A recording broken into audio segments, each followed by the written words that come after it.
அனைவருக்கும் வணக்கம். இந்த வீடியோவில் என்ன பார்க்க போகிறோன்னா, மாசி மாத அமாவாசை எந்த நட்சத்திரத்துடன் இணைந்து வருகிறது, மாசி மாத அமாவாசையில் குலதெய்வ வழிபாடு எவ்வாறு செய்யலாம், முன்னோர்களுக்கு எப்படி தர்ப்பணம் கொடுப்பது என்பதை பற்றிய தகவல்களை தெரிஞ்சுக்கலாம். வாங்க வீடியோக்குள்ளே போகலாம். வீடியோ உங்களுக்கு பிடிச்சிருந்தால் லைக் பண்ணுங்கள், ஷேர் பண்ணுங்கள், கமெண்ட் பண்ணுங்கள். இன்னும் சேனலை சப்ஸ்கிரைப் பண்ணாமல் இருந்தீங்கன்னா சப்ஸ்கிரைப் பண்ணிக்கோங்க. கூடவே இருக்கிற பெல் ஐக்கானை கிளிக் பண்ணிக்கோங்க. வீடியோவை ஸ்கிப் பண்ணாமல் முழுசாக பாருங்கள். நிறைய தகவல்களை தெரிஞ்சுக்கலாம். வாங்க வீடியோக்குள்ளே போகலாம்.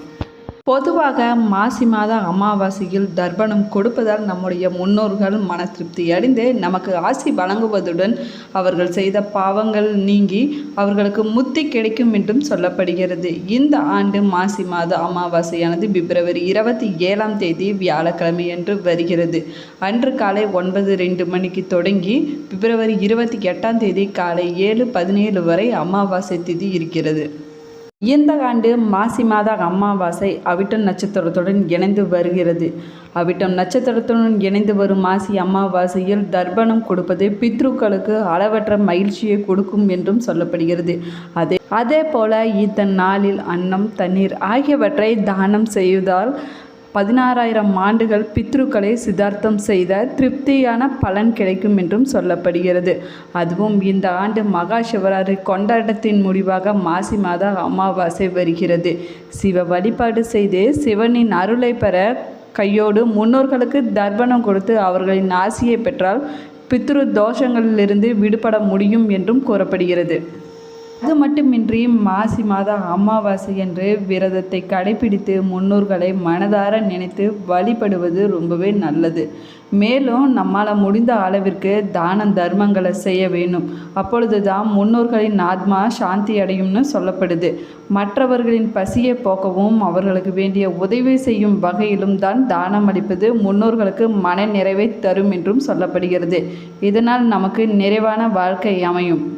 அதே போல அமாவாசை நாளில் பக்தியுடன் சிவன், அக்னி மற்றும் பிராமணர்களை வழிபட வேண்டும். இவர்கள் 3 பேருக்கு அளிக்கும் தானங்கள், செய்யும் வழிபாடுகள் ஆகியவற்றை நம்முடைய முன்னோர்களே நேரடியாக வந்து ஏற்றுக்கொள்வதாகவும் சொல்லப்படுகிறது. சிரார்த்த காரியங்கள் செய்து வைக்கும் பிராமணர்களுக்கு மட்டுமே தானங்கள் அளிப்பது சிறந்ததாகவும் சொல்லப்படுகிறது. மாசி அமாவாசை நாளில் சிவபெருமானுக்கு பால், தயிர், தேன் ஆகியவற்றால் அபிஷேகம் செய்வது ரொம்பவே நல்லதாகுங்க. அதோடு கருப்பு எல்லை நெய்வேத்தியமாக படைப்பதன் மூலம் அவரது அருளை பெற முடியும் என்றும் சொல்லப்படுகிறது. இந்த வழிபாடு இறைவனுடன் ஆன்மீக இணைப்பையும் ஏற்படுத்துகிறது என்றும் சொல்லலாம். வாழ்க்கையில் சமநிலையும் நலத்தையும் ஏற்படுத்துகிறது.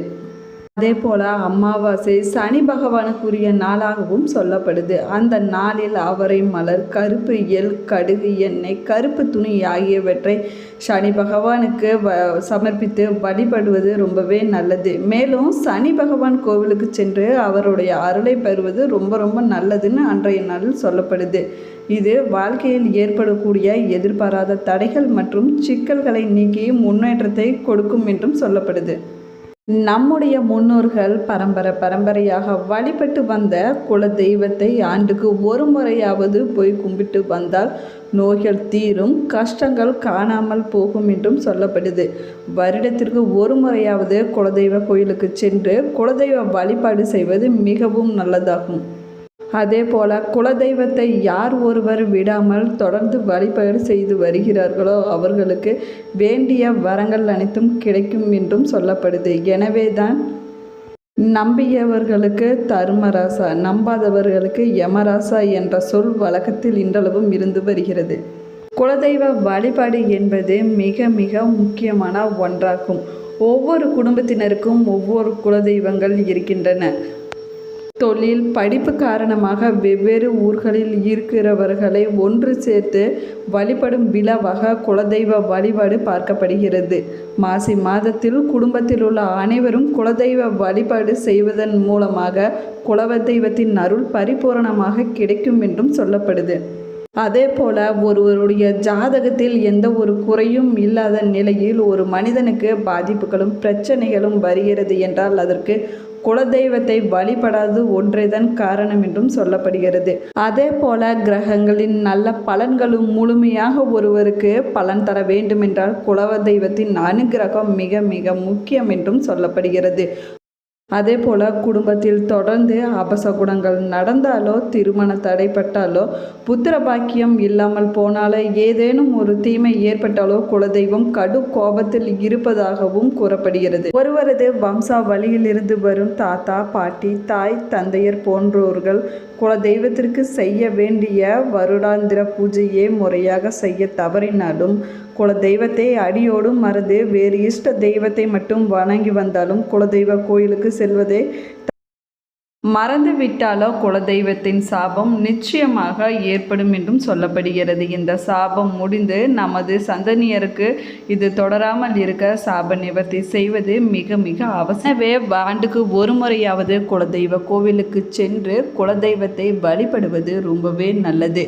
அப்படி செய்வதன் மூலம் குலதெய்வத்தின் கோபத்தில் இருந்து விடுபட முடியும். குலதெய்வத்தின் அருள் நமக்கு முழுமையாக இருந்தால் வீட்டில் எப்பொழுதுமே சுபிட்சம் இருக்கும். ஒருவருடைய ஜாதகத்தில் குலதெய்வத்தை குறிக்கக்கூடிய கிரகமாக விளங்கக்கூடியவர் சனி பகவான் ஆவார்.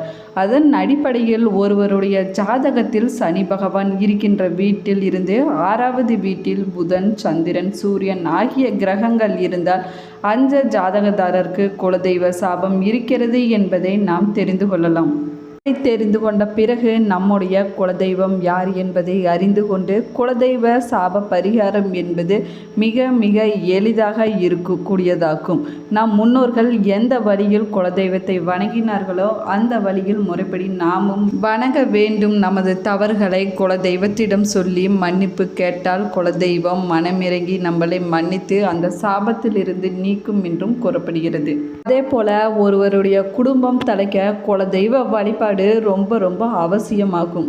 பெண்களுக்கு பிறந்த வீட்டு குலதெய்வம், புகுந்த வீட்டு குலதெய்வம் என 2 இருக்கின்றன. திருமணத்திற்கு பின்னரும் பிறந்த வீட்டுக்கு குலதெய்வத்தை வணங்கினால் புகுந்த வீட்டில் ஏற்படும் சிரமங்களை சமாளிக்கலாம் என்றும் கூறப்படுகிறது. குலதெய்வ வழிபாடு என்பது கர்ம வினைகளை நீக்கக்கூடியதாகும். கர்ம வினை அதிகம் இருப்பவர்களுக்கு குலதெய்வம் தெரியாமலே போய்விடுகிறது. அதே மாதிரி குலதெய்வ தோஷம் இருந்தால் பிற தெய்வங்களையும் இஷ்ட தெய்வங்களையும் எவ்வளவு வணங்கினாலும் அவர்களுடைய அருள் நமக்கு கிடைக்காது என்றும் சொல்லப்படுகிறது.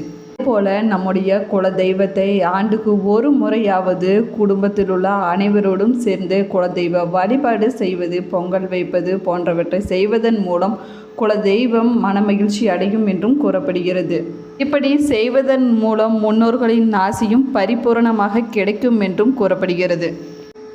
குலதெய்வத்தின் பெயரை 3 முறை மனதார சொல்லி வழிபட வேண்டும். பூஜை அறையில் விளக்கேற்றி குலதெய்வமான நீங்கள் தான் எங்களுடைய குடும்பத்தை காக்க வேண்டும் என்று வேண்டிக் கொள்ள வேண்டும்.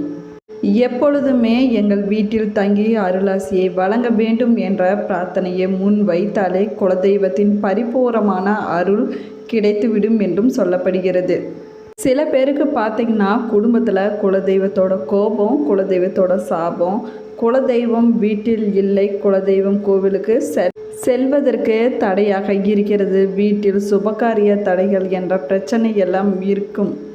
அப்படிப்பட்டவங்க என்ன செய்ய வேணும்னா மாசி மாத அமாவாசை நாளில் உங்கள் குலதெய்வ கோவிலுக்கு குடும்பத்தோடு செல்லலாம். இல்லையென்றால் அங்காளி பங்காளிகளை கூட்டிக் கொண்டு கூட குலதெய்வ கோயிலுக்கு செல்வது இன்னும் சிறப்பான பலன்களை கொடுக்கும் என்றும் சொல்லப்படுகிறது. அது மட்டும் இல்லாமல் குலதெய்வ கோவிலுக்கு உங்களால் முடிந்த பொருட்களை தானமாக கொடுக்கலாம். அதுவும் ரொம்பவே நல்லது. உங்களுடைய குலதெய்வம் அம்பாள் என்றால் புடவையை வாங்கி கொடுங்கள். ஆண் தெய்வங்களாக இருந்தால் அங்கவஸ்திரம் அல்லது சில தெய்வங்களுக்கு மிகவும் பிடித்த பொருட்கள் இருக்கிறது இல்லையா, அதை வாங்கி கொடுப்பது ரொம்பவே நல்லது. இப்படி செய்வதன் மூலம் உங்களுடைய கஷ்டங்கள், தடைப்பட்ட காரியங்கள் அனைத்தும் தண்ணீரோடு தண்ணீராக கரைந்து போய்விடும் என்றும் சொல்லப்படுகிறது. அப்படியே குலதெய்வ கோவிலுக்கு செல்ல முடியாதவங்க பக்கத்தில் இருக்கிறக்கூடிய ஆத்தங்கரைக்கு போய் வெள்ளத்தை வாங்கி குலதெய்வத்தின் பெயரை சொல்லி கரைத்து விடுவது ரொம்பவே நல்லது. அதுவும் முடியாது என்பவங்க வீட்டிலேயே ஒரு பாத்திரத்தில் தண்ணீரை எடுத்து ஒரு கட்டி வெள்ளத்தை அந்த தண்ணீரில் போட்டு கரைத்து மண் பாங்கான இடத்துல கொட்டி விடுங்க. மகா சிவராத்திரி நாளில் வெள்ளத்தை தண்ணீரில் யார் கையால் கரைக்கிறார்களோ அவர்களுடைய துன்பங்கள் தண்ணீரோடு தண்ணீராக கரைந்து போய்விடும் என்றும் சொல்லப்படுகிறது. வெள்ளத்தை தண்ணீரில் கரைக்கும்போது என்னுடைய கஷ்டங்கள், என்னுடைய நோய் நொடிகள், துன்பங்கள், கடன் இது போன்ற தண்ணீரோடு தண்ணீராக கரைந்து போய்விட வேண்டும் என்று வேண்டிக் கொண்டு வெள்ளத்தை கரைப்பது ரொம்பவே நல்லது. இதை செய்வதன் மூலம் நல்ல பலன்கள் கிடைக்கும். இந்த வீடியோ பிடிச்சிருந்தால் லைக் பண்ணுங்கள், ஷேர் பண்ணுங்கள், கமெண்ட் பண்ணுங்கள். இன்னும் சேனலை சப்ஸ்கிரைப் பண்ணாமல் இருந்தீங்கன்னா சப்ஸ்கிரைப் பண்ணிக்கோங்க. கூடவே இருக்கிற பெல் ஐக்கானை கிளிக் பண்ணிக்கோங்க. Thank you friends.